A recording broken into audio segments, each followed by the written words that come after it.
शनि का मीन राशि में गोचर मकर राशि के लिए तीसरे भाव से हो रहा होगा, जिसकी वजह से ये दुनिया के साथ कैसे कनेक्ट करते हैं और उनके बारे में क्या सोचते हैं, रोजमर्रा के चैलेंजेस को कैसे हैंडल करते हैं, इसमें चेंजेस हमें देखने को मिलेंगे।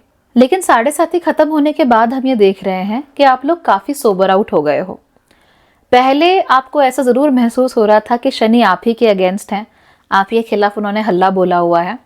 लेकिन जैसे ये 7.5 खत्म होगी आपको लगने लगेगा कि नहीं, मैं अकेला नहीं हूँ, मैं अकेली नहीं हूँ, मेरे जैसे सभी हैं, सभी को सफ़र करना पड़ता है, सभी के सामने चैलेंजेस आते हैं, सभी के लिए मुसीबतें आती हैं। तो ये जो रियलाइजेशन है ये आपको ज़रा स्टक होगा और उसकी वजह से आप सोचोगे कि नहीं, जो कुछ भी हुआ अगर मैं हाइंडसाइट में एक बार देखूं तो वो इतना भी खराब नहीं था, चीज़ें मेरे लिए अब बेहतर हो सकती हैं। इन चीज़ों पे आप ध्यान दे सकते हो। हालांकि बेहतर करने से मतलब क्या है, आप लोगों को ये बात समझ में आ गई है कि आप लोगों को अब केवल और केवल अपने धर्म पर यानी अपनी ड्यूटीज़ पर ध्यान देना है। इसके अलावा ज़्यादा किसी चीज़ में आप फंसना या पड़ना नहीं चाहते हो। फॉर इंस्टेंस, अगर आप किसी कंपनी में एम्प्लॉय हो तो आपका धर्म है कि आप अपनी कंपनी के लिए बेस्ट करो। चाहे सुबह 9 बजे पहुंचना, शाम को 5 साढ़े 5 बजे निकलने में आपको दिक्कत होती हो, आपका मन ना लगता हो, आपका इच्छा ना होती हो वहाँ बैठने की, उसके बावजूद भी आप खुद से कहोगे कि नहीं, I am going to be here and I am going to give my 100%। ये बात आप लोगों के अंदर है कि पसंद है या नहीं है वो मैटर नहीं करता, मन है या नहीं है मैटर नहीं करता, मूड है या नहीं है वो मैटर नहीं करता। क्या मुझे अपना धर्म निभाना चाहिए? तो हाँ, मैं निभाऊंगा या निभाऊंगी। फॉर इंस्टेंस, अगर आप हाउसवाइफ हैं तो आप सोचेंगे कि यार अगर मैं एक माँ हूँ, मेरे बच्चे छोटे हैं, मेरे हस्बैंड 2 घंटा दूर जाते हैं नौकरी करने के लिए, तो मेरा धर्म क्या है कि सुबह सुबह मैं उनके लिए हाईली न्यूट्रिशियस फूड बनाऊं ताकि उनका पूरा दिन अच्छे से बीते। तो आपको लगेगा कि ये मेरा धर्म है तो मुझे इस धर्म को निभाना चाहिए, चाहे उसके लिए मुझे सुबह 5 बजे क्यों ना उठना पड़े, 4 बजे क्यों ना उठना पड़े। आप सोचेंगे कि नींद नहीं पूरी होती, कोई बात नहीं, मैं नींद को अपनी दोपहर में पूरी कर लूँगी जब कोई घर में नहीं होता है, लेकिन सुबह के समय पे क्योंकि मेरा धर्म है बच्चों को तैयार करना और हस्बैंड के लिए नाश्ता और लंच तैयार करना, बच्चों के लिए लंच तैयार करना, तो वो मैं करूँगी, वो मेरा धर्म है, मैं उससे पीछे नहीं हटने वाली। अगर आप किसी कंपनी के मालिक हैं तो आप कहेंगे कि इस कंपनी को आगे बढ़ाना मेरा फ़र्ज़ है, इसलिए नहीं कि मैं पैसा कमाऊँगा, बल्कि इसलिए क्योंकि मैंने इस चीज़ को शुरुआत किया है, ये मेरी जिम्मेदारी है, और क्योंकि इसमें बहुत सारे लोग और जुड़ गए हैं इसलिए उनके परिवार की जिम्मेदारी भी मेरी ही है, और इसीलिए अब आप काम पे थोड़ा ज़्यादा ध्यान देना शुरू कर देंगे। लेकिन याद रखिए, जो चीज़ें आपकी हैं और जो आपके धर्म और जिम्मेदारियां हैं, ये 100% नेचर आपका सिर्फ वहीं आएगा। बाकी चीज़ों में आप बिल्कुल केयर नहीं करोगे।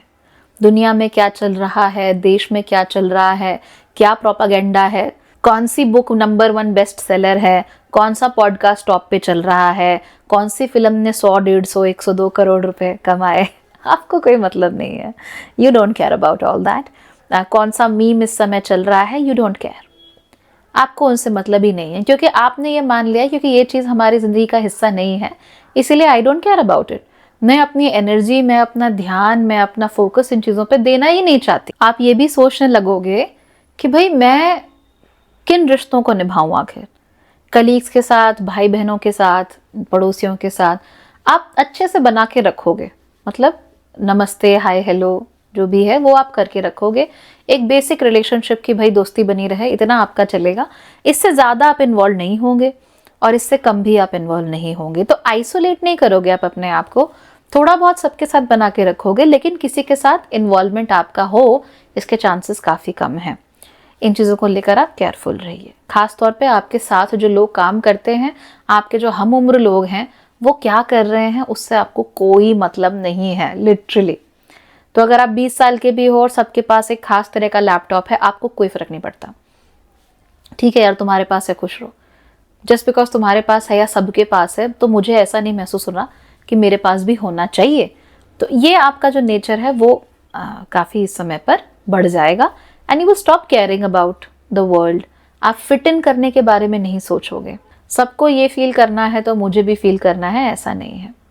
कहीं ना कहीं जो पब्लिकेशंस होता है, because Buddha is connected to publications. तो यूट्यूब आप कम कर दोगे, न्यूज़ देखना आप कम कर दोगे, अखबार वगैरह पढ़ना आप कम करोगे, आपका मूड नहीं है, you simply don't want it.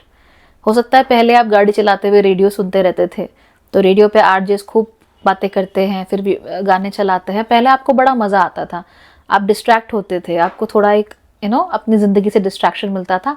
अब आपको ना शांति अच्छी लगेगी। अब आप सोचोगे कि कार चल रही है ना, बस कोई गाना ना चले, मैं आराम से अपनी कार चलाऊं, क्योंकि कार चलाना, ढंग से कार चलाना मेरा धर्म है। तो आप अपने धर्म के साथ वहाँ कॉम्प्रोमाइज़ नहीं करना चाहते। गाने तो मैं कभी भी सुन लूँगा, बट धर्म के साथ कॉम्प्रोमाइज़ नहीं करना है। ये आप लोगों के अंदर बहुत ज़्यादा बढ़ जाएगा और आप लोग अपनी ज़िंदगी से ना अननेसेसरी चीज़ों को हटाना शुरू कर दोगे। आप सोचोगे कि मुझे ये नहीं चाहिए। पुराने कपड़े हैं, मान लीजिए आपने बड़े मन से एक कोट लिया था अपने लिए, बहुत अच्छा लग रहा था आपको, नाउ यू रियलाइज कि व्हाट, मैंने अपने से एक साइज छोटा कोट लिया, ये सोचे कि एक दिन I will lose weight and I will fit into that. तो आप सोचोगे छोड़ो, मैं इसे अपने छोटे भाई को दे देता हूँ, उसको फिट आ जाएगा। तो इस तरह की चीज़ें, अपनी ज़िंदगी से चीज़ों को आप निकालना शुरू कर दोगे। बहुत सारे लोग होंगे जिनके लिए पहले आप बड़ा मरते थे, बहुत कुछ करते थे, उनके ओपिनियंस आपके लिए बड़ा मैटर करते थे, उनको हैप्पी बर्थडे, हैप्पी दिवाली बोलना आपके लिए बड़ा मैटर करता था। Now you are like all right, ठीक है, कोई बात नहीं, देख लेंगे, हैप्पी बर्थडे बोल देंगे, but I don't expect me to call me back. I don't expect कि वो मेरे बर्थडे पे भी मुझे कॉल करेंगे या नहीं करेंगे, बोल दिया, ठीक है। तो ये तरह का एटीट्यूड जो है आप लोगों का डेवलप होना शुरू हो जाएगा, एंड इट्स वेरी नेचुरल, वो अपने आप ही होगा, आपको उसके लिए कुछ करने की ज़रूरत नहीं है। तो इसमें भी कमी, पहले अगर आप बहुत ज़्यादा फेसबुक पे लिखते थे या सोशल मीडिया पे बहुत कुछ आप फोटोज़ पोस्ट कर रहे हो, स्टोरीज डाल रहे हो, उसमें भी नेचुरली कमी आ जाएगी। You will be like I am not interested. खास तौर पे अगर आप उनमें से हो जो कि सैड कोट्स, ज़िंदगी में कोई किसी का नहीं होता है, माँ बाप किसी के नहीं रहते, जो भी बातें लोग लिखते हैं, सैड कोटेशंस, ज़रा सा आपको कुछ महसूस हुआ नहीं कि आपने कोई स्टोरी डाल दी या कोई कोट डाल दिया, जो कोई फ़ोटो डाल दी अपने बारे में बोलने के लिए, रिश्तेदार किसी के नहीं होते, चार लोग क्या सोचेंगे, अगर यही सोचते रहेंगे तो हम क्या सोचेंगे, थिंग्स लाइक दैट। तो आपको अब इसमें कोई इंटरेस्ट नहीं है। अगर आपको गुस्सा आ भी रहा हो या किसी का बात का बुरा लग भी रहा हो, आप अपना इंस्टाग्राम या दूसरा सोशल मीडिया खोलोगे, यू विल बी लाइक लिखूं ना लिखूं, आप लिखोगे मैसेज, उसके बाद आप डिलीट कर दोगे। आपको किसी ने कुछ कह दिया, आपसे कोई एक्सप्लेनेशन मांग रहा है, आप मैसेज लिखोगे, फिर आप डिलीट कर दोगे, आप लिखोगे ओके और बस बात ख़त्म। इससे ज़्यादा आप नहीं करने वाले। तो एफर्ट्स जो हैं रिलेशनशिप्स में वो कम होंगे और सिर्फ उतने ही एफर्ट रहेंगे जितना कि आप ऑब्लिगेटेड हो करने के लिए। तो भाई मकान बना रहा है, उसको थोड़े पैसों की ज़रूरत है, आपको लगा कि चलो भाई है, मदद कर देता हूँ, ऑब्लिगेशन है तो कर दी। पर भाई को घूमने जाना है, ऐश करनी है, एंड ही इज़ लाइक भैया भैया give me money, then you are like you know what, just stay away, no explanations, no nothing, you just say no. तो ये सारी चीज़ें होंगी और मेरे ख्याल से आपके लिए बेहतर ही है। It's good for you to understand these things. कई बार आप नहीं समझते, कई बार आप ध्यान नहीं देते, और कई बार आप दूसरों के लिए इतना पिस जाते हो बुरी तरीके से कि आपके लिए फिर कुछ बचता ही नहीं है। अब क्योंकि आप अपने धर्म पे फोकस करोगे, इसलिए रिश्तों में कड़वाहट भी कम होगी, रिजेंटमेंट भी कम होगा, और उसके साथ साथ ही आपको जब खुद को समय देने के लिए मिलेगा ना, trust me, the best within you is going to come out and shine. और अगर नहीं होता, ये जो दरवाज़ा है उसे खुलने में दिक्कत हो रही है, कोई बात नहीं, come and have a chat with me, बात करते हैं, आपकी कुंडली पढ़ते हैं और वहाँ से ये दरवाज़ा आसानी से कैसे खुलेगा ये पता लगाते हैं। Alright, take care everybody, bye bye.